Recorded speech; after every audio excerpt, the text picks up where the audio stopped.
Pemirsa, sebanyak 20 orang di Kota Semarang meninggal dunia akibat terpapar COVID-19. 19 diantaranya meninggal saat baru mendapatkan vaksinasi pertama dan seorang lainnya menyusul setelah menerima suntikan vaksinasi kedua.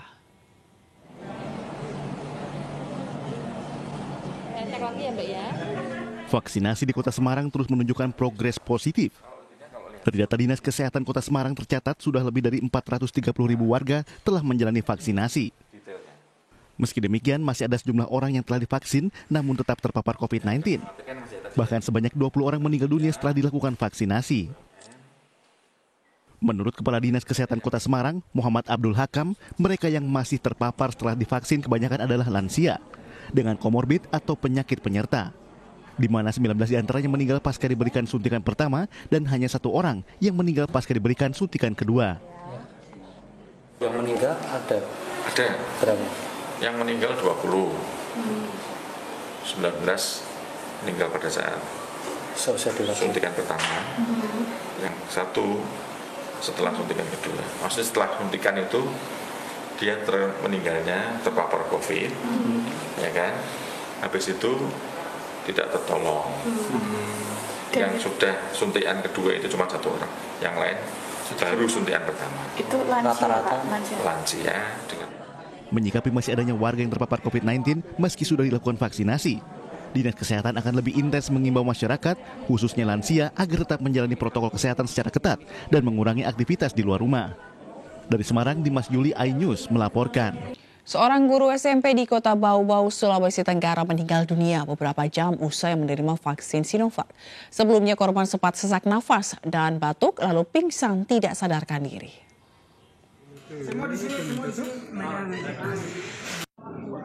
Suasana duka menyelimuti rumah Lahinu, seorang guru SMP di Kota Bau-Bau, Sulawesi Tenggara. Pria 59 tahun ini meninggal dunia usai menerima vaksin Sinovac. Peristiwa ini berawal saat korban mengikuti vaksin massal di SMP Negeri 1 Bau-Bau bersama staf dan tenaga pengajar lainnya. Menurut penuturan keluarga, beberapa jam kemudian usai disuntik, korban yang telah berada di rumah batuk-batuk dan sesak nafas. Karena tidak sadarkan diri, Lahinu kemudian dilarikan keluarga ke rumah sakit Siloam Bau-Bau. Naas, nyawa guru tersebut tidak tertolong. Pas pulang bapak tadi agak kondisinya baik, habis minta makan juga kan. Setelah itu istirahat itu dia sudah sesak, batuk 3 kali batuk, kemudian sudah tidak sadarkan diri nih, dilarikan ke rumah sakit. Oh, tidak sadarkan diri itu sudah sejak di rumah. Sementara itu, pihak Satgas COVID-19 Kota Bau-Bau menyatakan petugas kesehatan sudah melakukan semua prosedur pemberian vaksin. Pihaknya memastikan guru tersebut meninggal karena sakit diabetes atau asma. Dengan komorbid atau penyakit penyerta sakit gula, DM, dengan gula tidak terkontrol dengan baik, ada riwayat asma dengan neuropati. Dari data-data yang ada, kami yakini bahwa kejadian tersebut tidak terkait dengan pemberian vaksin COVID-19. Pihak keluarga menyayangkan pemberian vaksin kepada korban yang menderita diabetes dan asma. Dari Kota Bau-Bau, Sulawesi Tenggara, Adi Leba, iNews melaporkan. Virus COVID-19 varian B161 asal India diduga sudah masuk Kota Batam. Dalam 2 pekan terakhir, korban meninggal akibat virus COVID-19 terus meningkat dengan rata-rata usia 40 hingga 60 tahun. 2 pekan terakhir, pasien yang meninggal akibat virus COVID-19 di Kota Batam mengalami peningkatan. Bahkan pernah 1 hari tercatat 8 orang pasien meninggal di Kota Batam.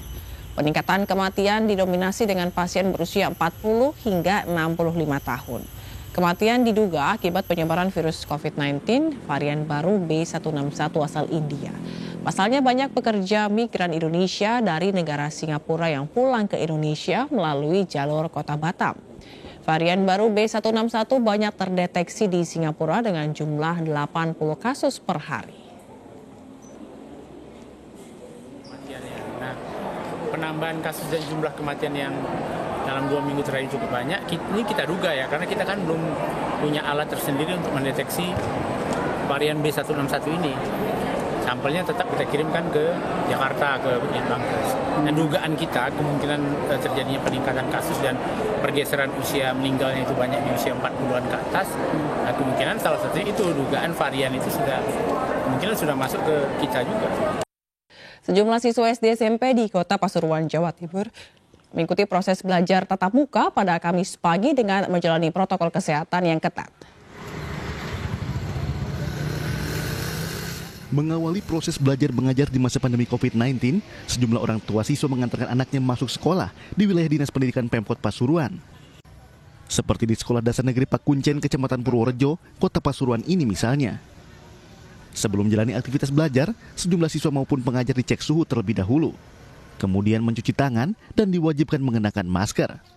Sejumlah siswa mengaku senang dapat belajar tatap muka karena selama ini jenuh belajar online di rumah. Seneng. Kangen apa enggak sekolah kayak seperti ini? Kangen. Apa? Kangen. Tadi sebelum masuk sekolah diapakan dulu sama Bu Guru? Di depan, ditermokan. Iya. Terus setelah itu? Cuci tangan. Terus? Dari 751 siswa yang ada, dalam percobaan belajar tatap muka ini hanya 30% saja yang hadir. Hal ini dilakukan untuk menghindari kerumunan siswa dan pihak sekolah pun membagi 2 jam pelajaran saja. Prokes betul-betul mematuhi aturan ya, mulai dari jaga jarak, kelas-kelas kita sudah atur, ya ada tanda-tandanya kreativitas guru masing-masing. Bagaimana caranya ngatur jarak, jaga jarak. Yang kedua, memang kita karena murid kita banyak, 750, per kelas itu 4 rombel, maka kami atur. Kan sekarang kan 30%, kalau 30, 10 per kelas. Diharapkan di masa percobaan tatap muka sekolah ini, siswa tetap menjaga protokol kesehatan dan diwajibkan langsung pulang ke rumah setelah proses belajar usai. Dari Pasuruan, Jaka Samudra iNews melaporkan.